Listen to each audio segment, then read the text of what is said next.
Codewars challenge. This one is a level 7. We're doing it in Python. And as always, there's a link to the challenge in the show notes if you want to try it out before watching the video.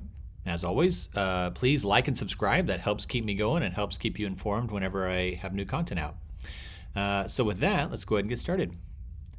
So the challenge is you're given some number and you have to return how many digits there are. So if you look down here in the examples, if I just give you the digit 5, that's only one digit. So we return 1.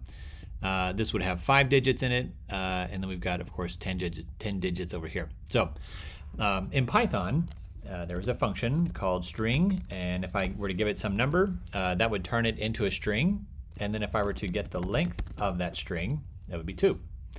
So that's our goal here, is we want to return basically that code. So I'll just do return here. Now, obviously, since I was doing Scratch paper, I can't hard code the number 10. That's got to be the number in the digit there. So if I test that out, looks good there. I'll test pass. Let's do a full submission. And boom goes the dynamite, as they say.